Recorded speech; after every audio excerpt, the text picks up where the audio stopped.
Hello and welcome to Module 1, our lecture on the global impact of dementia. Our objectives for this lecture are to describe the prevalence rates worldwide of dementia, to describe the disease burden across different countries, and to identify known risk factors for dementia. We'll begin by discussing the prevalence rates and how they're changing globally.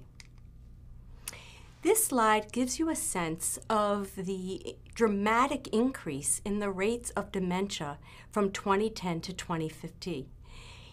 Also, it shows how prevalence rates do change based on method of ascertainment. So initially, 36 million people around the globe were considered to have dementia in 2010. But in re-examination of how prevalence is ascertained, in 2013, a new rate has been proposed by Dr. Prince and his colleagues of the World Health Organization and Alzheimer's International. So in 2013, it appears as if there are 44 million people worldwide with the disease. This is going to increase sharply by 135 million people by 2050. Wow, it's really interesting. Here you see the distribution of who is shouldering the burden of dementia. Higher rates of dementia are found in low and middle income countries, and you can see in the slide that over time in the high income countries the rate basically stays the same. And Nancy, for the low and middle income countries where you see that it increases, that may be due in large part not only to better ascertainment methods of dementia, but also because people in middle income countries are living longer. And also there's some new evidence coming out of Western Europe and also the United States that the prevalence rates for dementia may decline. Now, this evidence is preliminary, but it is suggesting that perhaps one reason for the decline in high-income countries is that there have been changes in lifestyle, which may be impacting this rate. I was reading just that, in fact, maybe it's the management of heart disease or better management of some of these chronic illnesses. Yes. That may be accounting for this change in the wealthier countries. It's really fascinating. It's really fascinating. Yeah. And also there's some new research showing, for example, that bilingualism is a factor that can reduce one's risk. And so how that plays into all of these rates is something of great interest that we need to stay on top of it. But the main take-home point from this slide is that low and middle income countries, which means what? They're resource poor, are shouldering the burden of dementia. And not only that, but the rate of dementia is growing exponentially in these countries. So this slide also illustrates similar points, but looks at specific countries.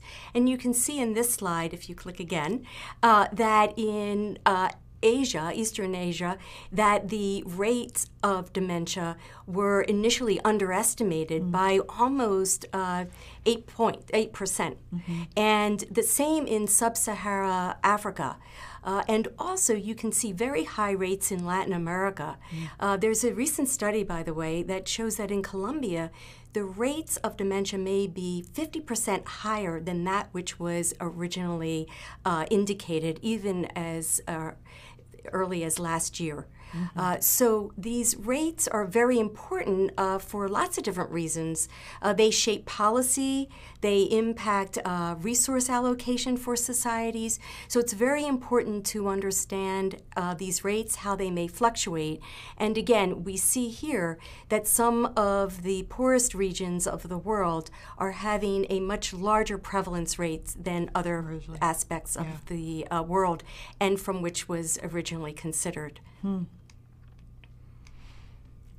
This slide will just sort of highlight the difference in prevalence rates across the world.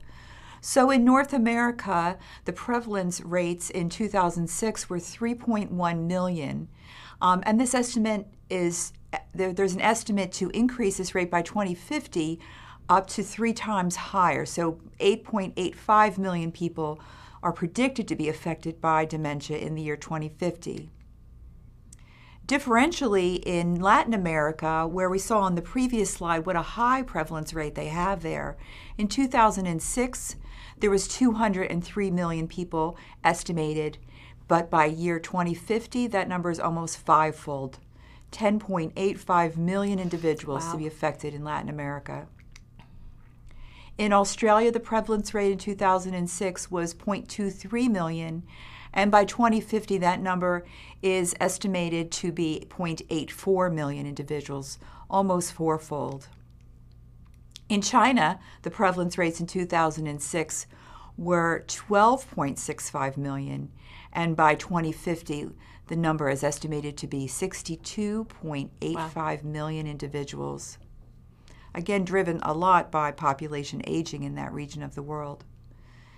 In Africa, as you were mentioning, the prevalence rates in 2006 were 1.13 million, yet by 2050, the estimate is almost sixfold, 6.33 million individuals. And in Western Europe, in 2006, the estimate was 7.21 million, yet by 2050, that number will more than double to be 16.51 million. So just getting back to that globe, I think what we want people to think about is what are the prevalence rates in your region and in your country. And it would be important to understand what those rates are so that you can also see what kinds of resources are going to be allocated to the challenge of dementia care. Mm-hmm. So now let's move into considering, now that we have some understanding of how prevalent this disease is and will certainly become more prevalent, what does that mean in terms of the global burden placed on society as a result of this disease? And this slide really shows how Alzheimer's disease in particular and the rates of Alzheimer's disease are projected to increase in the United States. This is U.S. data. Almost by 65%, compared to other chronic diseases that we're getting much better at managing and for which there are many more research dollars being allocated to understanding. So we see, for example, in terms of strokes, which are highly treatable and manageable once we put in place some preventative strategies, that rates of this disease are declining.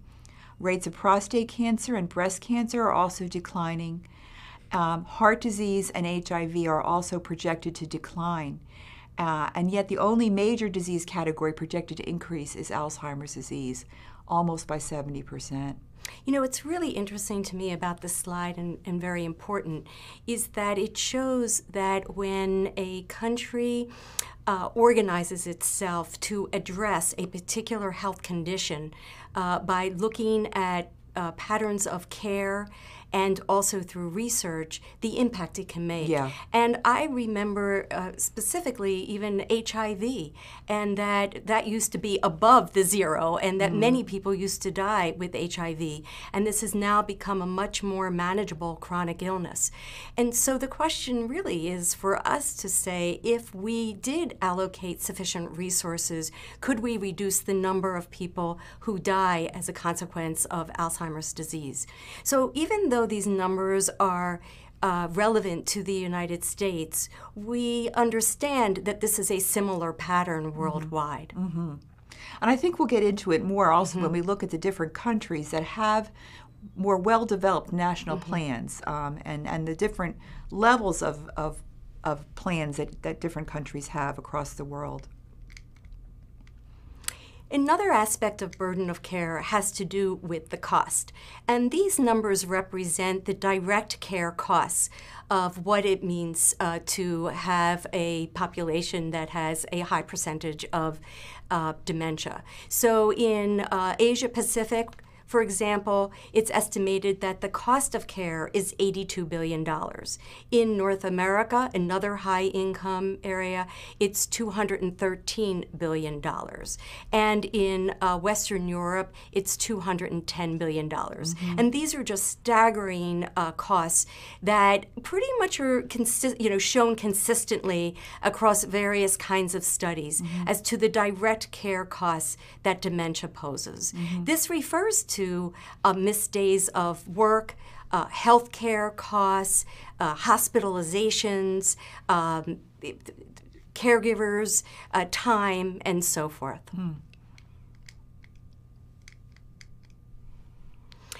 Another cost to dementia, or the burden in which the disease exerts itself, is towards women. So women do bear the burden of the disease more than men. And what these bar charts illustrate is that at each age, women have almost double the rate of dementia. Now, some of it can be explained by women living longer, right. But we really don't understand exactly why women are more vulnerable to dementia than men. I remember some of the years where we were studying the effects of estrogen as a potential explanatory factor, in that in postmenopausal women, perhaps the reduction in estrogen would account for this increased risk. But I recall that the estrogen trials really didn't show any benefit, and so that supplemental estrogen doesn't seem to reduce the risk in women. To your point, perhaps it is just the survival benefit of women outliving men that may explain for their higher risk. Another burden of dementia is shown in terms of its differential effect on race and ethnicity, particularly in the United States. So in the United States, African Americans and Latinos have higher rates of dementia at each age group. And exactly the reasons why and how this is related to social determinants such as education level, occupations, income is still not clear. This slide really now moves into how family members are affected. We've been talking about prevalence rates of people with dementia, with an understanding that at least for every person with dementia, there's at least one family member who's providing caregiving, and in fact, it's often more than one individual. And then in the U.S., it's estimated that 15 million family caregivers are providing care to persons with dementia. And compared to other illnesses, individuals that are caring for persons with dementia have a higher burden of care. Perhaps it's due to the longer duration of care, the individual's behaviors that may occur as part of the illness, the increased dependency for physical needs over time. And again, these long years of caregiving have impact financially, emotionally, on one's physical health, and so there's many consequences. You know, Nancy, most of the research on family caregiving in the United States consistently shows that families who are caring for a person with dementia compared to families caring for an older adult with, let's say, physical frailty, for example, have so much higher rates of depression and stress and lower financial have more, I should say, financial burden and physical health burdens. And this has been a consistent finding. And the other thing I think it's very important for us to remember is that most people with dementia, and this is true globally, do live at home. And they are cared for by one or more family members. And that family member should be defined in the broadest sense. It may be relatives, it may be neighbors, it may be friends, but family in the largest sense of the term are responsible for over 80% of the long-term care of people with dementia. And you were mentioning that very vast literature showing the negative effects of caregiving on people with dementia, but I think what's also important and is bulleted here is just that there are also people who report that caregiving has been a vocation for them, that they've had tremendous learning, they've developed a wonderful relationship with their loved one and had a chance to give back. So I wouldn't want to minimize the potential positive aspects that caregiving provides people. Good point. And here this slide is really just showing how much longer people who are caregivers for persons with dementia are caregiving. And so what you'll see in blue is who are the caregivers of patients with dementia or persons with dementia. They're more likely to care for their loved one for more than 1 year. And so you see just much longer rates of caregiving, which again could account for the greater level of burden that often is experienced by these individuals. The point also here is that, as we've learned from Dr. Albert's lecture, that dementia occurs over an extended period of time, and it could be upwards to 20 years, so that the needs of people with dementia, as well as their family caregivers, will change as the disease progresses, and so different challenges and burdens are experienced at different stages of the disease process. And I think that's kind of a hidden message in this slide as well. So let's go on to look at some of the risk factors of dementia and what we know. The number one risk factor is age. This is data from the United States, but it is representative of what we know about dementia in general. 1 in 9 people age 65 and older, or 11%, have Alzheimer's disease. About 1/3 of people age 85 and older, or about 32%, have Alzheimer's disease. And of those with Alzheimer's disease, the vast majority are over the age of 75. So you can see age plays a very important role here. Now, risk factors may differ depending upon one's stages of life. And this is a very helpful chart that we hope that you will take a very careful look at. It suggests that in the developmental years, there are certain factors that occur that may pose as a risk factor later on in life. So, for example, nutrition, education, one's occupation, or different kinds of life events that may occur may have a risk factor. Now, you'll see from this chart that the level of evidence for any one of these risk factors is still questionable. We need much more research in this area, but it appears as if they may have some effect, but the strength of that effect is still unclear. Now, take a look at the middle and later stages in life. And here, what it really pops out is that being a smoker is one of the risk factors that has the strongest evidence. We also know that nutrition may have a role, and also that physical activity may play a role, but much more research is really needed to see the relationship to the risk for dementia. And so it looks like among many lifestyle factors, not taking care of oneself, not eating well, abusing alcohol or smoking may increase one's risk. And yet there are still some things we can be doing to reduce our risk. Certainly, I guess as you were saying, there's no sufficient evidence to say that there is one lifestyle factor that would remove your total risk. And I'm sure we all have examples of individuals we know that have been very healthy individuals throughout their life, have really taken care of themselves, and yet still develop dementia. But there does seem to be some very promising evidence that there are a number of things in terms of healthy lifestyle that we can do to lower our risk. And these include, one, looking after our heart because of all the circulatory factors that can interfere with circulation to the brain and increase our risk of dementia. Being physically active, following a healthy diet seem to be important factors. Some evidence suggests that doing some challenging our brain, certainly education in early life, had and pretty bilingualism. robust, that's right, yeah. So there is some evidence for challenging our brain. And the importance of having a social network is one factor that wasn't addressed on the earlier graph, but I've seen some really promising research about the importance of social activity as a protective factor in risk for dementia. So it looks as if taking care of one's heart can help take care of one's brain. And we know that, for example, genetics accounts for only about 10% of the prevalence rates in dementia, and that chronic illnesses that do affect the circulatory system, such as high blood pressure or diabetes or cardiovascular disease, can increase a person's risk for dementia.